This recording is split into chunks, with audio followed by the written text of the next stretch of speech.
Ang grafting o pagdurugtong ay isang proseso ng pagsasanib o union ng dalawang bahagi ng halaman.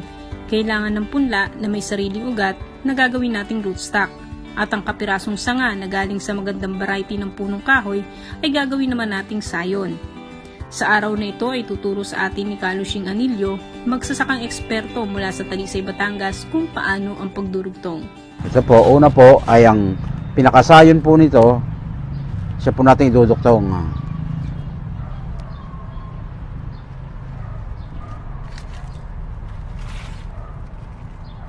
Pagkatapos so atin kusakwat tatasahan yan ang parang vertical.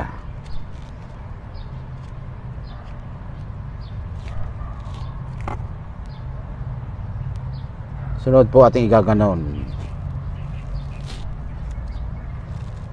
Bago tatalian po natin ang plastic para hindi siya mabasa.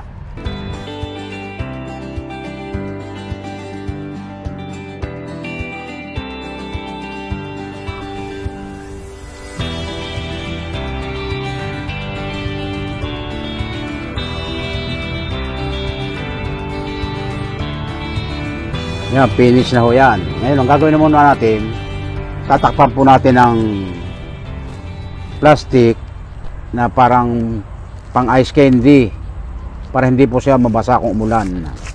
Lalagyan po natin ng ganito. Tapos na po ang ating isang pagduduktong. At sa loob ng 5 araw, ang mga idinugtong ay magkakaroon na ng panibagong suloy. Ang kagandahan ho lamang ng pagduruktong ay madali siyang bumunga. At doon po natin kinukuha ito sa mga bumubunga ng mga matatanda ng puno.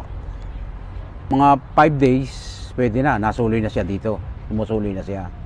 Bago alisin naman ito, mga siguro 1 month bago ilasin ang tali dito. Kapit na kapit niya. Established na po siya.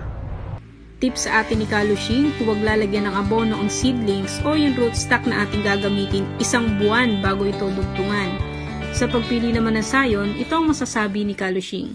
Kailangan, ang pagpili nyo ng sayon, yung magulang na magulang ang pinakadulo para alam nyong madali mabuhay.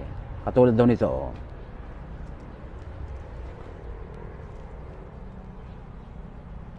Ang susunod po naman natin ay ang pagpapaugat o marketing. Ang atin naman kukunin po, chiko. Mas magandang i-markot ang chiko. Sa susunod, marketing o pagpapaugat ng halaman ang ibabahagi sa atin ni Kalushing Anilio ng Barangay Tumaway, Talisay, Batangas. At ako po si Cheche Masikat para sa Tuklas Kaalaman ng Kabukiran at Kabuhayan.